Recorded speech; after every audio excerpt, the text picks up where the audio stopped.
I guess all operating systems. Okay. Next, there is some talk about RBACs, but this RBAC is typically not very useful because RBACs are for users, right? Not for workloads. So if you as a user are using kubectl and trying to interact with the system, you can use these RBACs to restrict access to particular secrets or restrict access to secrets altogether, right? But when it comes to workloads, Kubernetes does not restrict these RBACs. They are managed by the kubelet itself, and they are scoped to namespaces, right?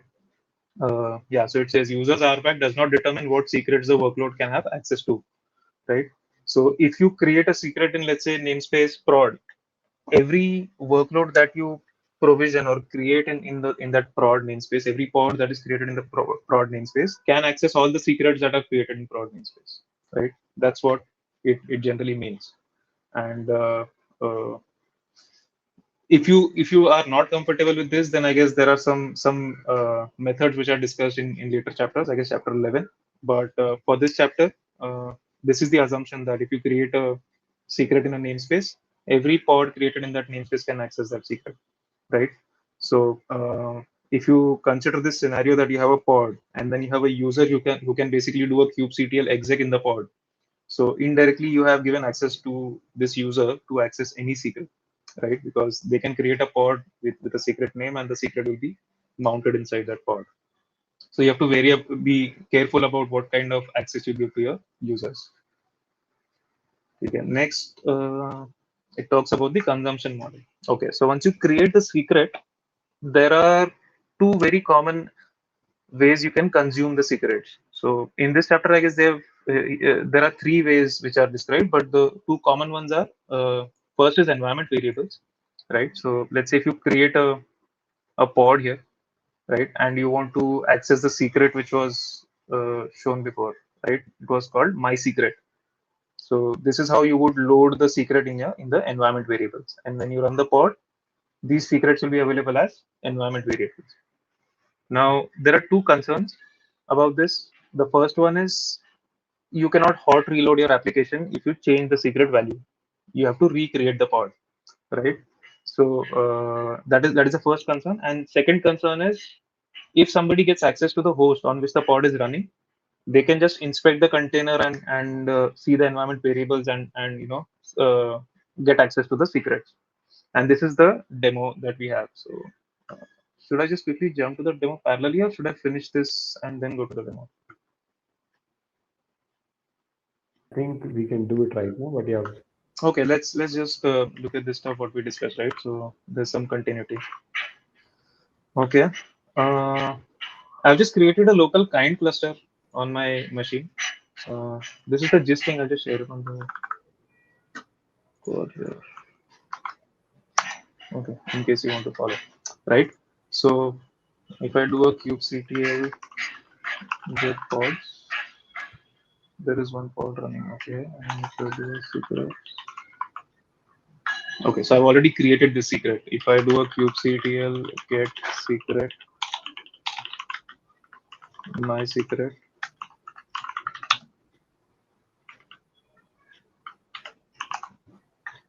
Okay, you can see that I have the same secret which is already created. Now the data is base64 encoded, right? This is how you create a secret, straightforward. You can also create a secret using the kubectl create command directly without using any YAMLs, right? So if I do a kubectl create secret, and this time I'll call it my secret hyphen literal. This is the name of the secret. And before the name of the secret, I've used generic, which means so there are some standard types in secret. So as you see here, the default is opaque, which means any arbitrary data that I want to push in, I'll push in here. But there are some standard types as well which are present. So for example, if you want to create a secret for Docker config, or if you want to create a secret for basic auth, right? You need to pass data in certain format, and it kind of makes things easier, right? Adds some kind of order to chaos, basically. But you can use opaque for everything. Essentially, it doesn't make a difference.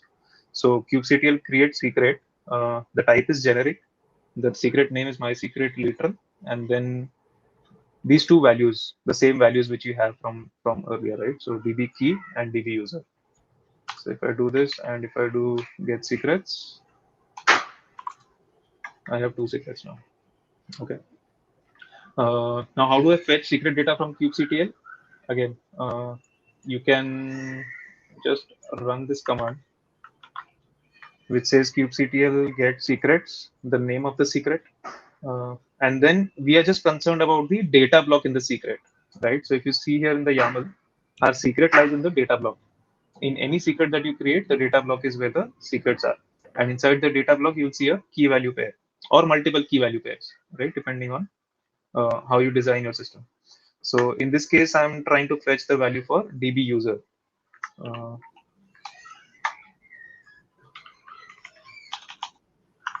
okay. And since I piped it to base 64-D, which means decode base 64, I'm getting the actual value. But if I remove this, you'll see that this is what we had in our YAML when we created the secret, right? AGV CG equal to. Okay. So this is how you access the secret from your CLI.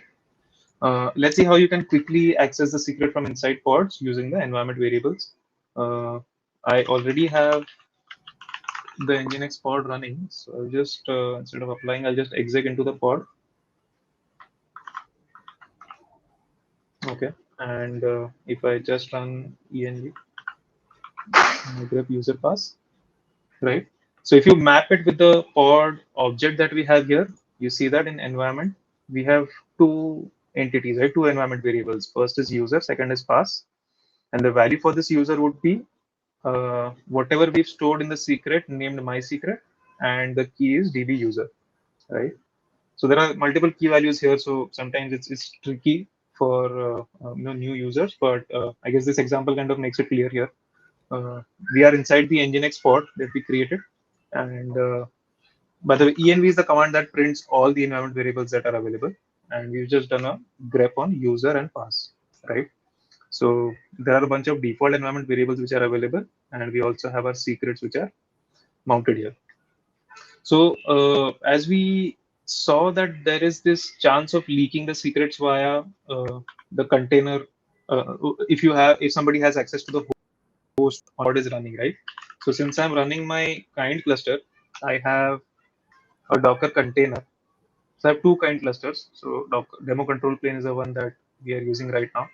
So I'll just exec into this demo control plane container.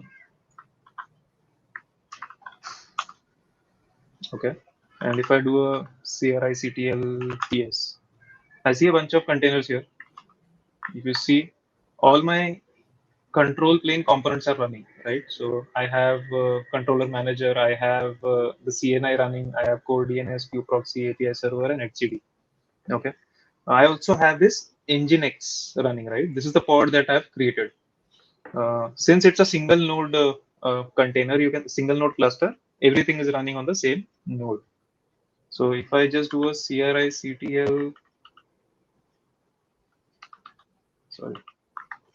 yeah, if I just do a CRI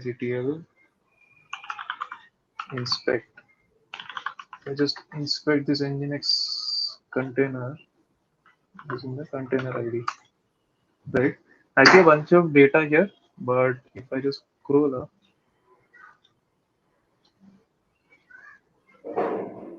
yeah.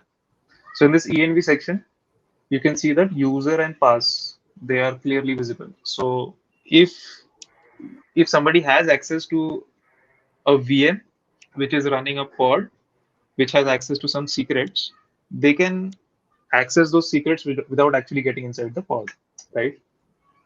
So this is what this section means. And next is, yeah, using volume mount. So another way to access secrets is basically,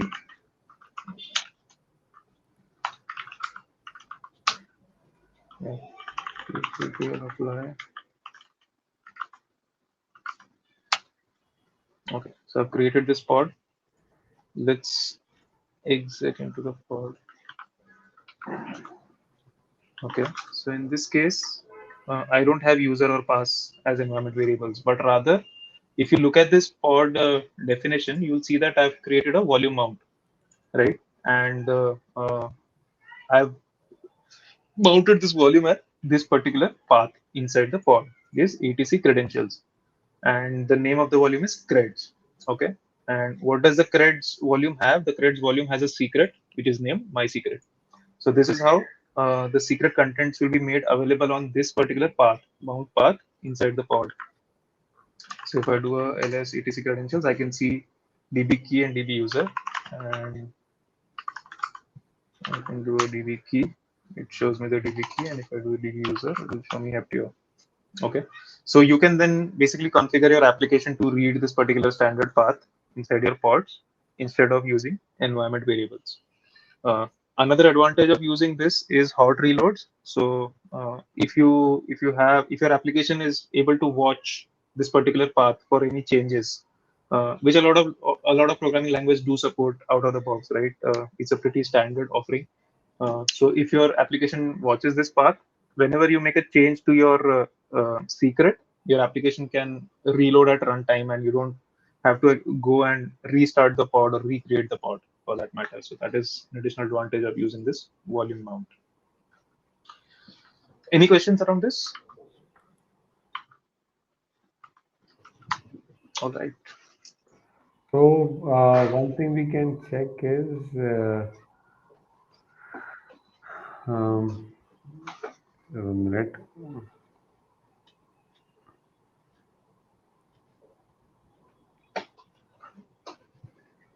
Yeah, so this can kind of potentially. So now, what we can say here is, let's say in a namespace, right? If people don't have permission to look at the secrets, right? Like they Mm-hmm. cannot do get secret and so on. But if they can do exec, right? Mm-hmm. They can actually find out all of your data in general, right? So they'll need access to exec. They will also need access to, let's say, create a pod, because Of course, yeah. uh, Exec means, of yeah, course, I mean, create and that should yeah, come by default. I assume that if you do exec, I'm assuming that it may be there. But yeah, they can yeah. do If exec, you and if somebody can get into a pod, they can access the secrets. right, yeah. Yeah. So now, even with whatever thing you would do, right? If you're using them as an environment variable, right? You can Mm-hmm. always get it, correct? Hmm. So maybe even somebody uses Vault, correct? Or even if Mm-hmm. somebody uses Vault is going to come next in the session, the next session. Mm-hmm. But I'm saying that if whatever you would use, Mm-hmm. if they are used as an environment variable or as a volume, people can check it all at any time, right? Yes. There is no way Yes. to control that. Yes. So, I mean, if you think about it, the application itself has to know what the secret value is, right? Hmm. And worst case, I mean, I've seen people do this. I mean, this is not even a joke. People print out secrets in logs Hmm. for debugging, right? Correct, correct. And in that case, your secret is then everywhere. You Uh, can access it. So application has access to everything. So again, it's the defense in depth wala philosophy, which was like discussed earlier, right? You have to kind of add some kind of security at every level, and then it's you who decides how safe you want to be, right? How much safe is safe enough? so the Uh, point that you mentioned earlier, right, that in a given namespace, yeah. everybody can look at the secret, right? That is not Hmm. been hidden in a way, Right. right?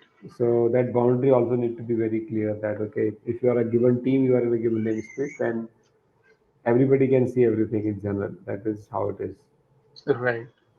So here's what it is, right? So the Right. kubelet is the one that is responsible to load secrets inside the pod, right? And as long as your pod reference is a valid secret, the kubelet will make it available.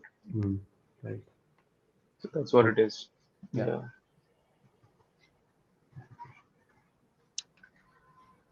Okay. Cover the volumes part. There's one more point which is mentioned here, that when you use volumes to mount secret, this volume is mounted in the temporary file system. So if I just Mm. do a mount credentials, right? So it is temporary FS, which means it is in memory and not on the disk, on the VM itself. So when this pod is gone, basically the secret is also gone. Right. And another thing that you need to kind of be careful about is that your secret should not be very lengthy or very big, because if you do that, you will be eating up a lot of memory unnecessarily. So don't Mm. treat it as a database. Only store Right. what is absolutely necessary. Right. Right. Yeah. Yeah. Okay. Yeah. TempFS we discussed. Client API consumption, right? So this is the third method which I said, right? So the two popular ones are env and volume. Then there is this client API consumption, which means your application. So for example, if you have a Java application or a Ruby application, uh, that application directly interacts with the Kube API server and fetches the secrets, right? So of course, in that case, you will have to create a service account and attach to the workload. That service account should have enough access to interact with those secrets, but then again, this is also not common, and you should not do it unless absolutely necessary. And the reasons, there are a couple of reasons which the author has mentioned, and I do agree with this. So first is a philosophical point where your applications should be kind of unaware of the environment they're running in. And by environment, I mean the surroundings, right? So if I'm building an application, it should run on my local machine, it should run on a VM, and it should also be able to run on a cluster somewhere, right? There should not be a lot of if else's going around. It should be agnostic in ways, right? So if it's running in AWS or if it's running in GKE, it should not really bother about it, ideally. And second point is, if you do kind of have to go with this, you are basically bombarding your Kube API server with more and more API calls, right? Which again might not be necessary, because almost all programming languages and frameworks have these basic primitives of reading environment variables or reading a file, right? So you should fall back on that and not basically try to access these secrets from Kube API through your application directly. But this is an option if at all you have to do this for whatever reasons. So this is the third way, right? So there are three ways you basically kind of extract secrets from a cluster. Next, coming to secret data in HCD. Okay. Again, very important and redundant point, that secrets are not encrypted, right? They are just encoded. They are not encrypted. So when we have this YAML here, we submit the YAML to Kube API server. It it creates an object out of it and it dumps the object in the HCD for persistence, right? This is how the secret lifecycle would be when you create a secret. Okay. Now, if somebody gets access to this HDD hard drive, right, because HDD is storing or persisting data on file system.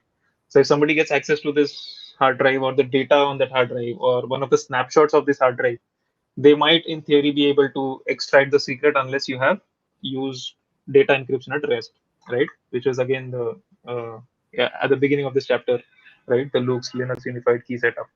So if you've ensured that at least your HDD VM has data encryption at rest, you might be secure, slightly secure. Because in transit, it's taken care by TLS, but it should be like uh, encrypted at rest as well, right? Next. Okay, so this is an interesting part. I had never done this before, and I kind of learned a bit or two, a thing or two here. So now, this is just a threat model that the author is trying to explain here, where let's say assume somebody gets access to the control plane node, where and if you have HCD accessible from the control plane node, which obviously you would have, right? How can they get access to this data, right? Because even let's say you have encryption at rest enabled, but if somebody SSHs into the box, they would still be able to kind of read the data, right? Because it is still attached to the live system. So for this, if you go back to the demo, They have this as a part of a challenge in the SKA certification where you do this, oh, where is you it have to encrypt it's CD, or you have to encrypt it's CD and verify if it's encrypted and make a call this way. okay? This exact. Oh, nice. I've never taken any certification, so I missed on that. But this was fun for me. Yeah. Yeah. So what we do is we'll create a pod, right? and which has HCD. The reason for creating this pod is we need access to HCD client, and the client cluster that I'm using here, it's bare bones and it does not have anything which is not necessary. So I didn't want to install HCD manually there, so I just created a pod. And since we just have a single node, everything is running on the control plane, right? So if you look at this YAML here, okay, there are a couple of things which are worth noting in this YAML. First is node name, right? I am asking Kubernetes to deploy this particular pod on the control plane node, right? Second thing, I am mounting this particular directory, right, which is the standard path that is used by kind to store all the secrets. And third is host network true, right? What this means is now this is a privileged pod that I'm going to run, right? Because I have access to the entire host network. I have access to a volume which has a bunch of secrets that are required to interact with HCD, and I'm running it on the control plane node. Ideally, in any managed Kubernetes service provider, you would not be able to deploy anything on the control plane. But if you are running self-hosted Kubernetes, there might be a chance where you have not blocked this and somebody might be able to get in, right? So just for the sake of demo, let's create this pod.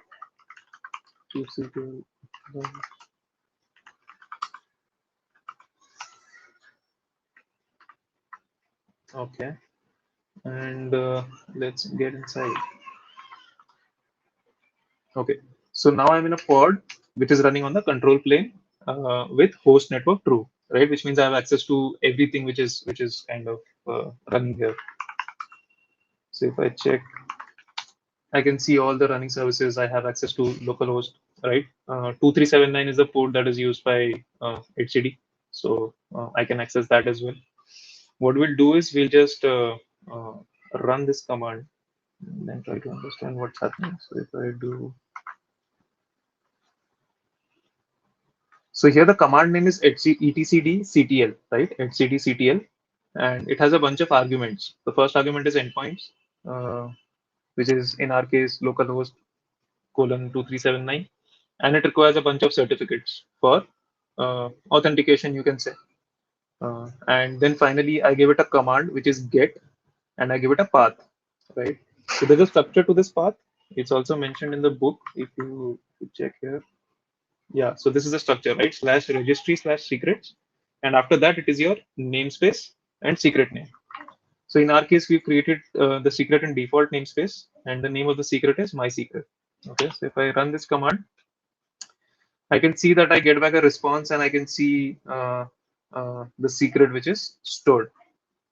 This is happening because the data inside inside HCD is not being encrypted, right?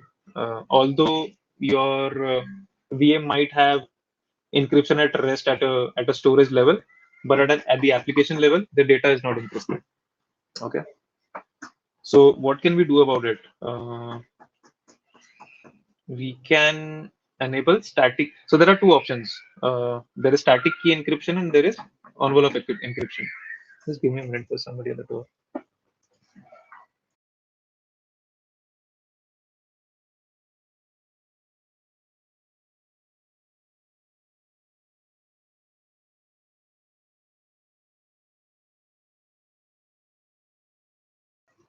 Yeah, sorry. So there's static key encryption and there is envelope encryption. For static key encryption, if you see this diagram, you have this secret which gets submitted to Cube API server. Now, before writing the secret to HCD, what Cube API server would do is it would encrypt that secret using a key and then write to HCD, right? How does it do that? It does that using encryption configuration setting, which is available by default in your Kubernetes. So let's just quickly see how we can do that. I have another cluster which has all these settings enabled and should work. So if I do,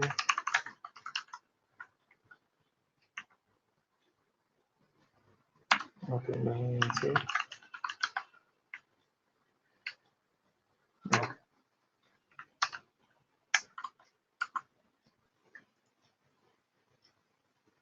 Right. So check.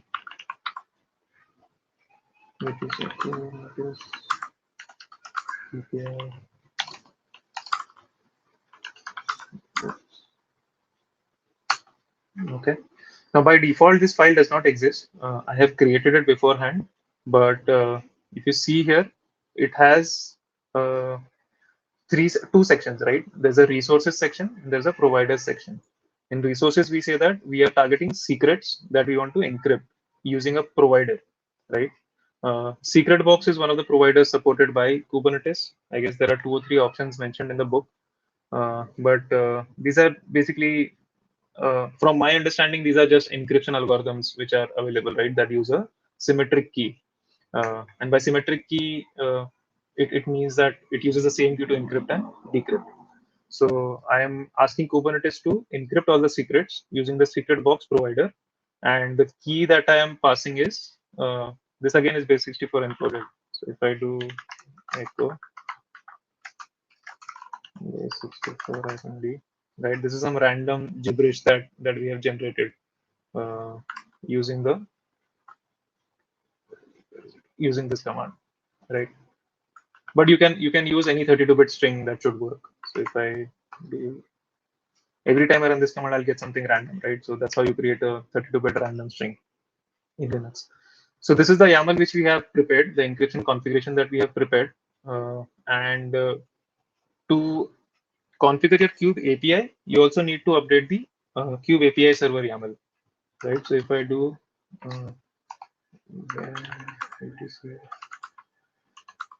manifest Cube API.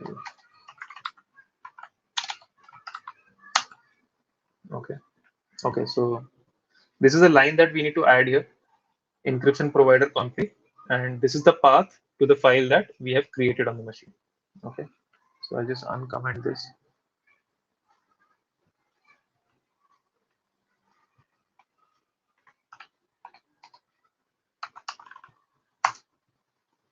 Okay, now if I do is PS. Okay, it is still running. It will automatically reload. I guess it takes a few seconds, but we'll see that this container will restart, and then we'll try to access the secret and see the contents.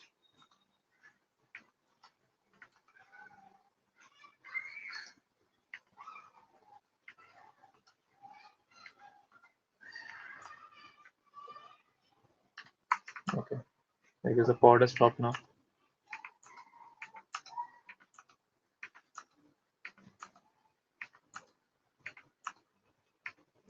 Okay, so it's running. What we can do is we can now create a new secret, or rather, what we create the HCD CTL pod first. CTL. Okay, so I have CTL. Let's see.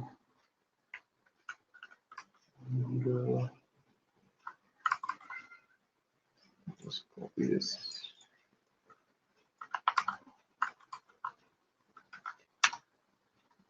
Okay, I can still see the secret values here. The reason for this is when you add this encryption provider to your cluster, it does not make any changes to the existing secrets which are already present. So this secret called my secret was already created here. If we go ahead and create a new secret in this cluster, so I do kubectl create. This time I'll call it MySQL literal. Okay, and if I run the same command here,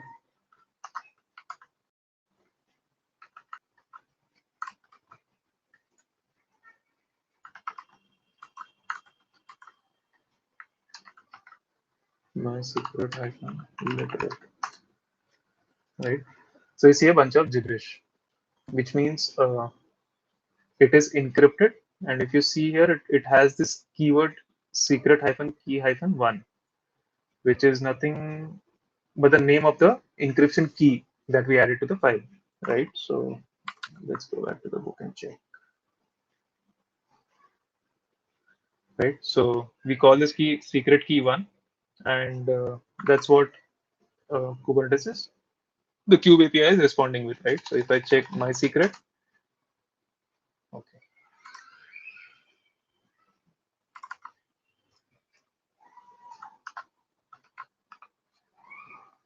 So this secret is unencrypted, and the new secrets, all new secrets that are created will be encrypted. Okay. So that's about that. Another thing to note here is, yeah, so this is an array here, right? So the providers that you see, it's basically an array. The keys section is also an array. So you can add more than one keys to this section. The reason for that is you might have this requirement to rotate the keys. And if you add a new key on top of it, so if you look at the next example, yeah, secret 2, it goes from top to bottom while encrypting, right? While decrypting the secret, obviously it will try to look for which key was used to encrypt and then decrypt it. But when encrypting, it will go from top to bottom. So whenever you add a new key, you have to make sure that you add it to the top of this array. And before you delete the old key, you need to ensure that all the secrets which were encrypted using this key have been either upgraded or deleted. Basically, not present on the system, because if you don't do that, in my case, I tried it. So I created a secret and then I removed this key from here. My Cube API server itself failed to come up, and it had the errors related to uh, the secrets not being able to, decrypt by the system. So yeah, that's that. Mm, Next is envelope encryption. Okay, so about envelope encryption, do we have time? Yeah, 9:59. So let's quickly cover this. So what happens in this case is, there are two keys which are involved, right? So there is a data encryption key and then there is a key encryption key. And one of these is residing outside of your system. Basically, it's a managed service of sorts. Okay, so for example, in AWS, it would be your KMS. The typical flow would look something like this. You create a secret object, you pass it to your Cube API server. Now, Cube API server will create a new data encryption key for every new secret. Should we take it next time, Abdul? This particular topic. This will take some time, I believe, right? Yeah, that's what I'm thinking. Let's not rush into this. Anyways, I've tried Right. to rush a lot. Yeah, this Yeah. would take some time. Okay, cool. Let's try to cover it in the next session. Okay, cool. Cool, guys. I hope I was not too fast. And yeah, good that there are no questions. Hey, did you enable recording? Acha, haan, did you? Yeah, I did in between. So I'll just cancel it now.